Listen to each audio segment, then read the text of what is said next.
बिहार के अंदर जो अपराधियों का जो मनोबल दिन रात तेज़ी से बढ़ रहा है, इसका ये एक एग्ज़ाम्पल है कि आज बिहार के केंद्रीय मंत्री जो भारत सरकार में केंद्र मंत्री हैं, हाजीपुर से 2.5 लाख मतों से चुनाव जीते हुए व्यक्ति हैं, उनको टेलीफोन पे धमकी मिलना ये अपने आप में एक बहुत बड़ा चिंतन विषय है बिहार सरकार के लिए कि यहाँ का लॉ एंड ऑर्डर और अपराधियों के मन में खौफ बिल्कुल ख़त्म हो गया, डेड हो गया। 24 घंटे के अंदर अगर कार्रवाई नहीं हुआ, आज इसी वक्त इसी दिन अगर बिहार सरकार की पुलिस ने अगर पूरे मामले का अगर ओपन नहीं किया तो परसों हम लोग बिहार के सड़कों पे चरणबद्ध आंदोलन करेंगे। और हमारे नेता का एक बाल भी बांका, अगर कोई माई का लाल अगर पैदा लिया है पूरे बिहार में तो नेता छोड़िए, पटना में बैठे हुए हैं, यहाँ पे है कोई माई का लाल तो उसको सामने भेजिए, कौन अपराधी हम फरिया लेंगे। नमस्कार, आप देख रहे हैं मीडिया दर्शन और मैं हूं आपके साथ सचिन तिवारी। राष्ट्रीय लोक जनशक्ति पार्टी के राष्ट्रीय अध्यक्ष और केंद्रीय मंत्री पशुपति पारस को फोन पर जान से मारने की धमकी मिली है। इसको लेकर हमारे साथ बात करने के लिए छात्र नेता आकाश हैं। जी, आपके नेता को जान से मारने की धमकी मिली है, कैसे देखते हैं इसको? ये बहुत ही दुर्भाग्यपूर्ण है और ये प्रश्न चिन्ह है बिहार सरकार के प्रशासन पे।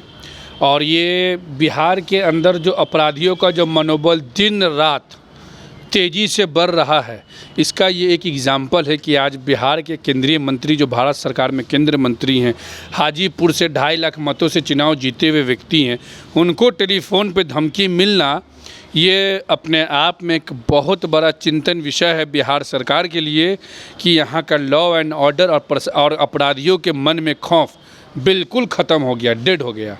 क्या लगता है कि आखिरकार धमकी का कारण क्या हो सकता है?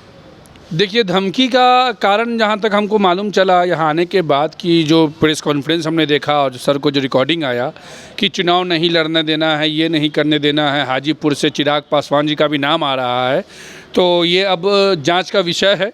हमारे नेता ने हाजीपुर में इस मामले को दर्ज कराया है। जिस नंबर से टेलीफोन आया है उस नंबर पे प्रशासन 24 घंटे के भीतर अपराधी को पकड़कर पूरे मामला को साफ रूप से टेबल पे रखे, बिहार की जनता के समक्ष रखे, देश की जनता के समक्ष में रखे और कार्रवाई करे। 24 घंटे के अंदर अगर कार्रवाई नहीं हुआ, आज इसी वक्त इसी दिन अगर बिहार सरकार की पुलिस ने अगर पूरे मामले का अगर ओपन नहीं किया तो परसों हम लोग बिहार के सड़कों पे चरणबद्ध आंदोलन करेंगे। क्या लगता है जिस तरीके से हाजीपुर सीट को लेकर चाचा भतीजे में लगातार आरोप प्रत्यारोप का दौर चल रहा है, तो आखिरकार वो भी ये हो सकता है? देखिए, हम अपने चाचा जी को जानते हैं, भतीजा उनके जो हैं हम लोग के लिए भी सम्मानित हैं क्योंकि आदरणीय स्वर्गीय रामविलास पासवान जी का बेटा, उनका सम्मान करते हैं। उनके बात को हम लोग उतना नोटिस लेते नहीं हैं बिकॉज़ हमें लगता है बिहार ने एक ऐसा युवा नेता देखा है जो हर दिन नया लोगों को सपना ही दिखाते रहते हैं। आज मंत्री बन रहे हैं, कल मंत्री बन रहे हैं, कभी हाजीपुर जा रहे हैं, कभी ये लड़ेगा, कभी वो लड़ेगा। तो हम लोगों के नेता का ये संस्कार है आदरणीय पशुपति पारस चाचा जी का कि हम लोग चुनाव लड़ते हैं किसी को हराने के लिए नहीं, हम लोग चुनाव लड़ते हैं कि जनता का जो सपना जनता ने देखा है उस सपना को पूरा करे चुनाव जीत कर। तो हाजीपुर संसदीय क्षेत्र से चुनाव हमारे नेता लड़ेंगे और रिकॉर्ड तोड़ वोट से चुनाव जीतेंगे। और अगर कोई चुनाव नहीं लड़ने के लिए कोई इनको मनसा देता है तो पशुपति पारस चाचा जी तो बहुत ऊपर की चीज़ है और बहुत दूर की बात है, वो पहले आकाश यादव से फरिया ले, हम फरियाने के लिए तैयार हैं। क्या लगता है चिराग पासवान भी साजिश हो सकते हैं, फोन कराने वाले भी हो सकते हैं? देखिए, साफ तौर पे अच्छा देखिए, पारस ने कहा है कि उनका भी नाम आया है। पशुपति पारस सर के पास जितना टेलीफोन पे जिस व्यक्ति ने जितना कुछ बोला है उससे वो एक लाइन भी आगे नहीं बोल रहे हैं। जितना उस व्यक्ति ने फ़ोन पे बोला है उसकी अब जांच बिहार पुलिस करे, बिहार पुलिस जांच करे, पूरे मामला का अनुसंधान करे, पूरे मामला को समझे, उसके बाद जो दोषी पाए जाएं उन पे सख्त से सख्त कार्रवाई की जाए। और इस तरीके का जो माहौल पूरे बिहार के अंदर में कि अब सांसद और मंत्री को अपराधी लोग फ़ोन करके बोलेगा चुनाव लड़ोगे तो गोली मार देंगे, तो आप समझ रहे हैं बिहार का छवि कहाँ जा रहा है। क्या लगता है कि बिहार के प्रशासन 24 घंटे में अल्टीमेटम जो दे रहे हैं आप, तो 24 घंटे में कार्रवाई कर पाएगी? देखिए, अभी तक तो हम लोगों ने बिहार प्रशासन के साथ हम लोगों का जो रहा है वार्तालाप, वो अभी नेता हमारे गए हैं। 24 घंटे में नहीं आएगा, वो आपके सामने दूध का दूध पानी का पानी हो जाएगा। आपको मिलेंगे हमारे ब्लॉक के चौराहे पे। आपको हम 24 घंटे के बाद अगर कार्रवाई नहीं होगा तो आपको 8 चौराहे पे मिलेंगे, गवर्नर से मिलेंगे, जितना तक हो जाएगा वहाँ तक जाएंगे इन अपराधियों को पकड़ने के लिए। और हमारे नेता का एक बाल भी बांका, अगर कोई माई का लाल अगर पैदा लिया है पूरे बिहार में, तो नेता छोड़िए, पटना में बैठे हुए हैं यहाँ पे, है कोई माई का लाल तो उसको सामने भेजिए, कौन अपराधी हम फरिया लेंगे। जिस तरह का बिहार में लॉ एंड ऑर्डर खराब हुआ है, आए दिन हत्या और हत्या का आरोप जारी है, तो क्या लगता है कि आपके नेता का बिहार सरकार कितना ये संज्ञान में ले सकती है? आप देखिए, बिहार सरकार की बात आप कर रहे हैं कि बिहार के मुख्यमंत्री का बात कर रहे हैं? जो भी मुख्यमंत्री को, मुख्यमंत्री, आपको मालूम होना चाहिए कि हमारे मुख्यमंत्री याददाश्त कमज़ोर नामक बीमारी से ग्रसित हैं। उनको कुछ अता पता नहीं है, उनको अभी मेडिकल की ज़रूरत है, मेडिसिन की ज़रूरत है।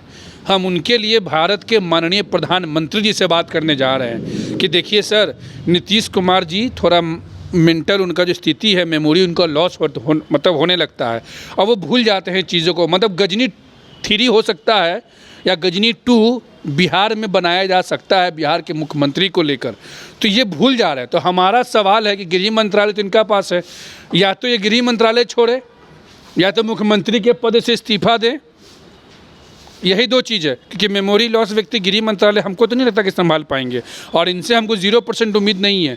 थोड़ा बहुत उम्मीद हमको यहाँ बिहार के प्रशासन से है, यहाँ के डीएम से है, एसपी से है, केंद्र से है कि केंद्र और यहाँ के यूपीएससी क्वालिफाइड जो एसपी लोग होते हैं उन लोगों से हम लोग बातचीत कर कर इस मामले का संज्ञान ले, एक मानवता के आधार पे जो समाज हित में, जो देश की उन्नति चाहते हैं, उनसे हम लोग को उम्मीद है कि कार्रवाई करे, दोषियों को पकड़े जल्द से जल्द और उसको कठोर से कठोर कार्रवाई करते हुए अपराधियों के मनोबल को डाउन करे। आपने ये आरोप लगाया कि उनका मानसिक स्थिति खराब हो गया, यानी कि वो याददाश्त खो चुके हैं, तो क्या लगता है कि नीतीश कुमार सच में अपना याददाश्त खो चुके हैं? देखिए, नीतीश कुमार जी को पत्रकार की हत्या होती है जानकारी नहीं होता है, थानेदार की हत्या होती है जानकारी नहीं होता है, छात्रों पर लाठी चलता है उनको जानकारी नहीं होता, महिलाओं के साथ बलात्कार करके हत्या किया जाता है उनको जानकारी नहीं होता है, चंद्रयान हमारा चांद पे पहुंच रहा है जो पूरे दुनिया को मालूम है, देश विदेशों में मालूम है, इनको नहीं मालूम है। तो आप इस तरीके के व्यक्ति को, वो भी मुख्यमंत्री को जानकारी नहीं हो, तो ये तो स्वाभाविक, क्या अगर हम ही अपने घर में बोलेंगे पापा मेरा सर दर्द कर रहा है, पापा आप हमको प्याज लाने बोले थे हम भूल गए, पापा दूध पीने बोले थे हम भूल गए, तो मेरे बाबूजी हमारा क्या करेंगे? इलाज ना कराएंगे? तो नीतीश कुमार जी जनता के सामने बता रहे हैं ना भैया कि उन्हें कुछ मालूम ही नहीं है, उन्हें कुछ याद ही नहीं है, तो उनको इलाज की ज़रूरत है। और उनकी इलाज के लिए हम तेजस्वी यादव जी से ये मांग करते हैं कि उनको कागजी बेदाम अविलंब शुरू करें खिलाना और उनको दवा दारू शुरू करवाएं। अब तेजस्वी यादव की बात कर रहे हैं, तो पत्रकार की हत्या हुई, यादव समाज से ही पत्रकार आते थे, और जो प्रशासन की हत्या है, जो दरोगा की हत्या हो, वो भी यादव समाज से आता है। यादव की बात करते हैं, लेकिन यादव समाज की हत्या हो रही है, उसमें उनको कहीं नहीं जाते हुए नहीं देखा गया, यानी कि उनके परिजन से भी मिलते हुए नहीं देखा गया। आखिरकार क्या कारण हो सकता है? देखिए, कारण आपको हम बता देते हैं, क्योंकि हम उसी जगह से राजनीति कर हम यहाँ पे, हम राष्ट्रीय लोक जनशक्ति पार्टी में, हम भी यादव, मेरा भी शोषण किया था तेजस्वी यादव ने जगदानंद सिंह के माध्यम से। तेजस्वी यादव जी की नज़र में पत्रकार की वैल्यू क्या है? वो पत्रकार को गोदी मीडिया बताएंगे, वो पत्रकार को सामंतवादी बताएंगे कि सामंतवादी विचारधारा का पत्रकार है। और अब तो स्थिति ऐसा आ गया जो हम सोशल मीडिया पर देखते हैं, कोई यादव का पत्रकार बन गया, कोई राजपूत का पत्रकार, कोई भूमियार का पत्रकार, कोई ब्राह्मण का पत्रकार बन गया। तो पूरे बिहार में जो पत्रकारों की जो स्थिति है वो बद से बदतर है। विमल यादव जी पत्रकार का हत्या हुआ, तेजस्वी यादव जी का हमको आप एक ट्वीट दिखा दीजिए। तेजस्वी यादव को यादव समाज के लोग नेता मानते हैं। गलतफहमी में आप हैं। वो तो कहते हैं कि यादव समाज। अरे भैया, आप गलतफहमी में, हम भी यादव हैं। तो आप गलत नहीं मानते हैं, मुंह पे बोल रहे, नहीं मानते नेता। हम उनको नेता मानते थे, लेकिन अब नहीं मानते उनको नेता।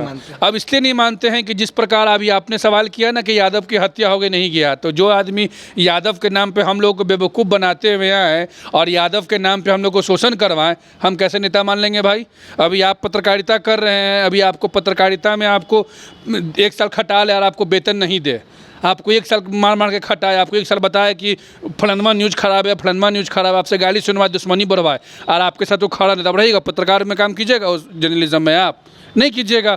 वही हाल इनका हुआ। वही यादव देख रहा है कि नंदकिशोर यादव भी यादव थे, कटिहार में 7 को यादव को काटा गया, वो भी यादव थे, पत्रकार भी यादव थे, नहीं पहुँचे। और अब अगर ये कभी जीवन में बोलें कि सारा पत्रकार सामंतवादी भरा हुआ इसीलिए राजद का न्यूज नहीं दिखाता है, तो हर एक पत्रकार याद रखिएगा और हर एक वो यादव जो राष्ट्रीय जनता दल का झंडा उठाते हैं कि जब यादव पत्रकार का जब खून हो रहा था तो आपके नेता जो है भूल गए थे कौन है, क्या है, नहीं है। जिस तरीके से आपके नेता जो केंद्रीय मंत्री हैं, अगर इस सरकार में वो सुरक्षित हैं, उनको केंद्रीय मंत्री होते हुए भी उनको धमकी मिलती है, तो आम लोग कैसे सुरक्षित रह पाएंगे? 10 बजे के बाद रात में कोई भी आदमी टेलीफोन पे, ये ऐसे टेलीफोन है ना, ये एप्पल का फ़ोन है, आप इसको 10 बजे के बाद रात में हेलो हेलो करके आप गांधी मैदान से मरीन ड्राइव घूम कर आप आ जाइए, दूध तरवा का मार के फ़ोन छीन के भाग जाएगा। प्रशासन पहले सड़क पे होता था, अब प्रशासन कैमरा से देख रहा है। डर तो आ गया ना भाई मन में, डर तो मन में आ गया। मरीन ड्राइव पे लड़कियां रिवॉल्वर लहरा रही हैं, बिहार नशा में डूब गया, सड़क पे खून हत्या हो रहा है, बलात्कार हो रहा है। होश है नीतीश कुमार जी को? पटना का चारों कोना उठा लीजिए, फुलवारी से लेके पटना सिटी, दानापुर से लेके बख्तियारपुर, ऐसा कोई जगह बताइए जहाँ हफ्ता में 7 दिन में 5 दिन हत्या नहीं होता हो, 2 दिन अपराधी छुट्टी मनाता है, सैटरडे संडे, बाकी मंडे टू फ्राइडे वो काम कर रहा है। क्या लगता है आपके नेता को इंसाफ मिलेगा? नेता को इंसाफ? अरे हमारा नेता को इंसाफ नहीं, अपराधी जल्द से जल्द 24 घंटा में पकड़े, नहीं तो फिर हम लोग अपने स्तर से देख लेंगे। और आपके मीडिया क्या कीजिएगा आप लोग? 24 घंटे के बाद अगर हमारे नेता के धमकी देने वालों को नहीं पकड़ा गया, हम लोग आंदोलन करेंगे, लोकतांत्रिक तरीके से, शांतिपूर्ण तरीके से करेंगे। और उसके बाद भी अगर नहीं माना गया तो हम लोग बिहार के महामहिम राज्यपाल महोदय से मिलेंगे, केंद्रीय गृह मंत्री से मिलेंगे, और उसके बाद इस चाचा भतीजे के फर्जी सरकार को उखाड़ फेंकने के लिए गांव-गांव में, टोलों में जाकर इनको उखाड़ फेंकने के लिए हम लोग लोगों को एक करेंगे। तो ये थे हमारे साथ छात्र नेता। इनके नेता को यानी पशुपति पारस को जान से मारने की धमकी मिली, तो इन्होंने साफ तौर पे कह दिया है कि अगर 24 घंटा में अगर कोई सुनवाई नहीं होता है, कोई कार्रवाई नहीं होता है, तो हम लोग आंदोलन करेंगे और हम लोग राजभवन मार्च भी करेंगे। हम लोग केंद्रीय मंत्री से मिलेंगे, केंद्रीय गृह मंत्री से मिलेंगे और बिहार सरकार को उखाड़ फेंकेंगे। धन्यवाद। ऐसी तमाम खबरों को जुड़े रहे हमारे साथ। प्लीज़ हमारे चैनल को लाइक, सब्सक्राइब एंड शेयर जरूर करें।